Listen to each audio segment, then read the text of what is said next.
Hey everybody, my name's Kyle and this is Track by Track, music reviews, news, and commentary. Like a lot of people, I first started listening to U2 when their iconic album The Joshua Tree came out back in 1987. Of course, they'd had 4 albums before that, but I'd never really given them that much of a shot. I'd heard songs like New Year's Day and Pride in the Name of Love, but they weren't enough to really pique my interest as a teenage MTV watcher in the mid-80s. And to be fair, I initially bought The Joshua Tree on cassette mostly to impress a girl. But never mind my motivation in buying the album, at least I was smart enough to recognize that what I was listening to was actually great music.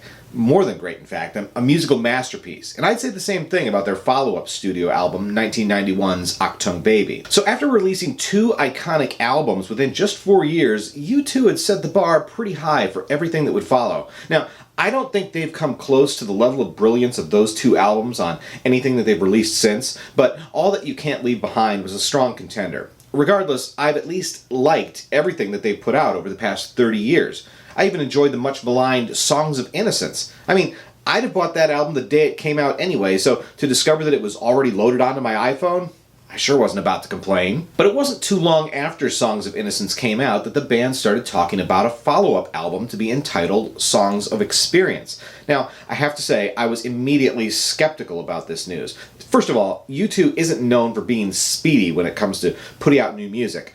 A 4+ year wait between releases has been pretty common.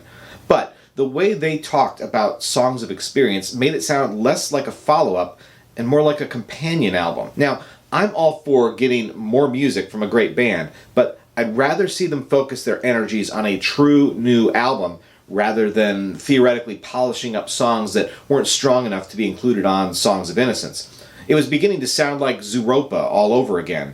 That was a fine collection of music, but ultimately just a collection of leftover ideas from Achtung Baby. Of course, Achtung Baby was a truly great album, so leftovers from that period of time had at least potential. Leftovers from Songs of Innocence, though? I was less enthusiastic. But here's the thing. As quickly after Songs of Innocence as they started teasing Songs of Experience, I would have forgiven just about anything if they delivered that second volume with minimal delay. But that's not what happened. The band continued to toil over Songs of Experience for 3 years. In terms of U2 albums, 3 years may be a short span of time, but still, that's more than enough time to reheat leftovers. As this week's release date drew closer and closer, I think fans were well within their rights to hope for something better than Zooropa 2. And during the 3 years since Songs of Innocence and the band's announcement of Experiences Part 2, I was actually hoping they'd abandon the sequel concept. Not to be constrained by that idea or feel obligated to polish up the half-baked material they were still working on when Innocence was completed.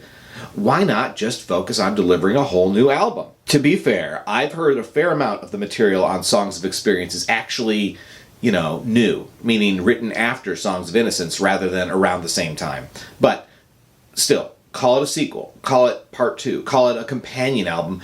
This is how the band themselves have framed up Songs of Experience. So as the album opens with the moody Love Is All We Have Left, I'm actually a bit surprised. This is a song that really doesn't sound like anything that we heard on Songs of Innocence. It's mostly an ethereal, droning soundscape with Bono singing over the top, not particularly melodic. It's kind of like if Where the Streets Have No Name had consisted of just the majestic swell of synthesized strings and never led into any of the drums or guitar.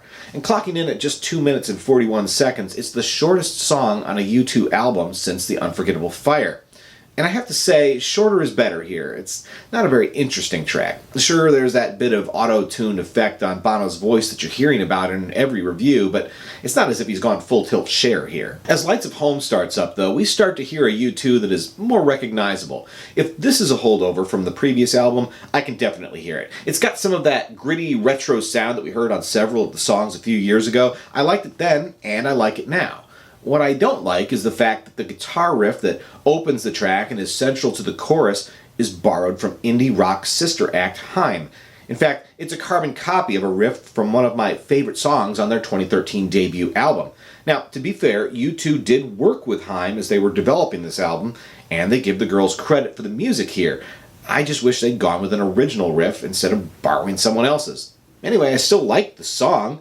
until it shifts gears in the final 60 seconds to become an affirmational sing-along. It's a left turn that I didn't see coming and I prefer not to have taken. That being said, it does help make the transition to track 3 feel more natural. You're the Best Thing About Me was the first official single from Songs of Experience, and it's the album's most obvious attempt at delivering a radio-friendly song, as if contemporary radio was still interested in playing new music from U2. Now, I don't mean that as an insult, it's just reality. This song sounds a lot like songs that may have been hits for U2 in the past, like Beautiful Day, for example. And maybe 10 or 15 years ago, we might have heard this track on popular radio, just like we did with that song. But You're the Best Thing About Me is no Beautiful Day.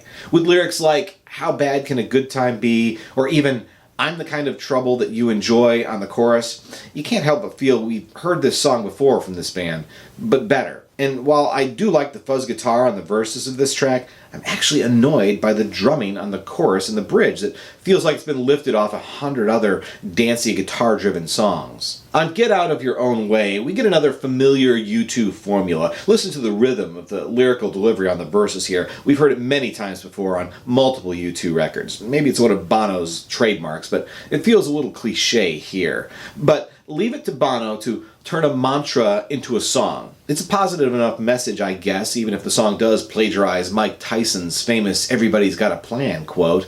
And as the song fades into American Soul, we get a spoken word guest appearance from Kendrick Lamar. I'm not sure the sentiments expressed necessarily contribute to either song, but I'm at least grateful that we don't get an awkward rap break.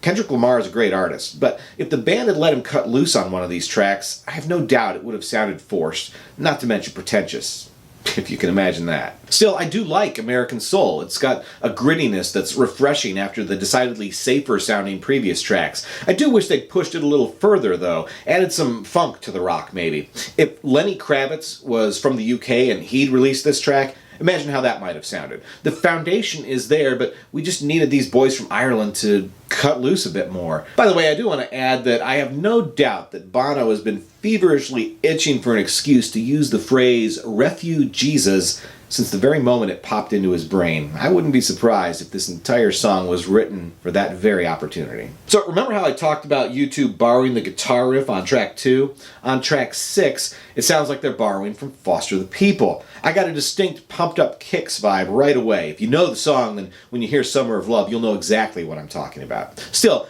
I do dig the feel of this song. It's got a haunting ambience to it, driven predominantly by Adam's subtly funky bass line. There's some strings that kick in later that I think are a bit unnecessary, though, and they kind of take away from the cool band vibe we had going. On Red Flag Day, we're back to that retro sound again. Retro like pre-Joshua Tree. I think most longtime fans will appreciate that, and this may be one of their favorite tracks on the album.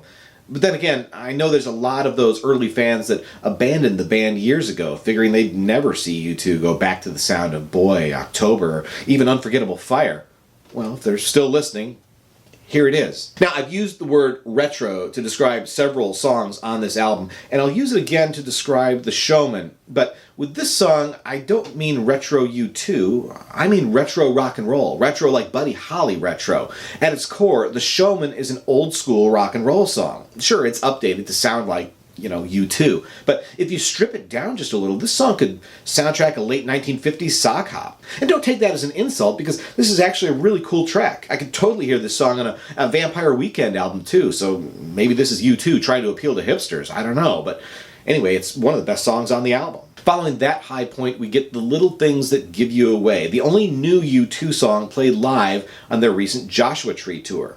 This is a solid, down-tempo track featuring Edge's trademark echoing guitar riffs on the chorus. As the song builds and swells, you can see exactly why they were anxious to play it live. The quiet, easygoing beginning is deceptive. This isn't arena filler, make no mistake. Again, another album highlight. From there, we move on to Landlady, another down-tempo number that finds Bono in top form vocally. That being said, this song is the very definition of album filler material.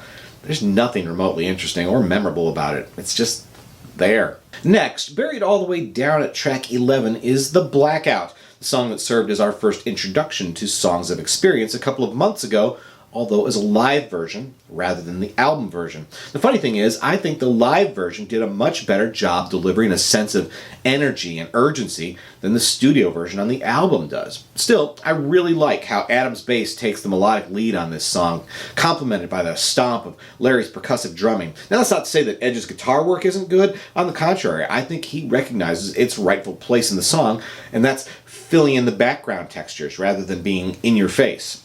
I do have to admit that I get a little distracted by Bono's name game lyrics. It's like he had 50 Ways to Leave Your Lover on his brain. We get Fred and Ned, Jack and Zach, instead of Paul Simon's friends Jack, Stan, Roy, Gus, and Lee.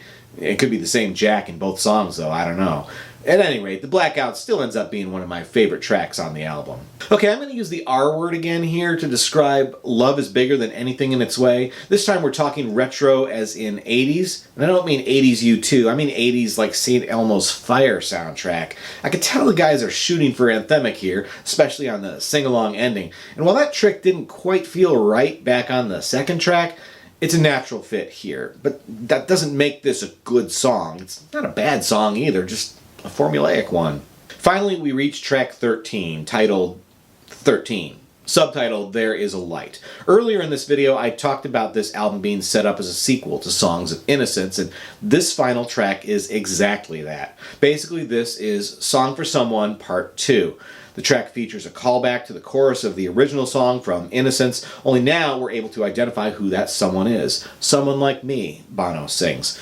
I guess that's the knowledge and self-awareness that comes from experience or something. I don't know. This is very much a bookend kind of song, though, and to that end, it would have worked better if it had actually been paired up with Song for Someone on the same album.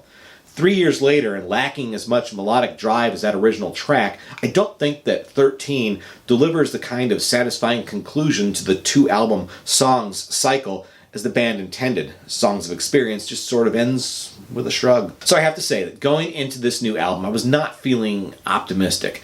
I consider myself to be a pretty big U2 fan, but it just wasn't looking like Songs of Experience was shaping up to be one of the band's better albums.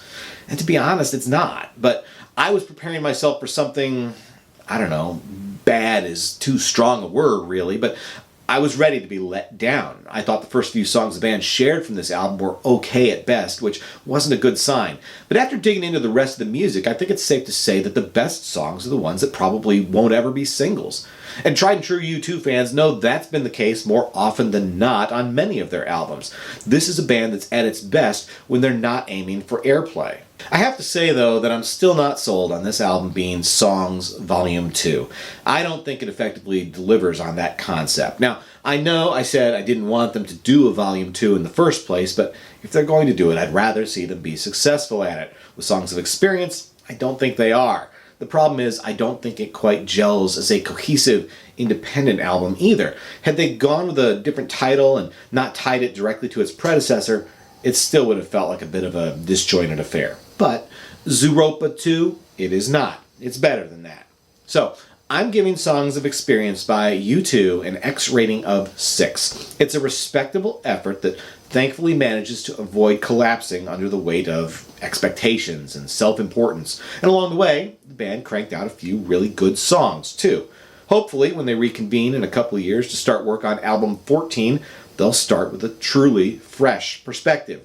Timing-wise, that may align with the 30th anniversary of Achtung Baby in 2021. And if that event serves as their muse, we can get some really exciting music. So in the meantime, if you're looking to add Songs of Experience to your U2 collection, you can order it on Amazon by clicking the link in the description below. Every order helps to support this channel, so for that, I thank you very much. Once again, my name's Kyle, and this has been Track by Track. Be sure to check out some of the other reviews right here on this channel. I'll link to a couple of those right here. And if you like what you see, don't forget to click the thumbs up icon and leave a comment below. And of course, be sure to subscribe, because true music fans always want new releases the day they come out. Thanks for watching, and I'll see you next time.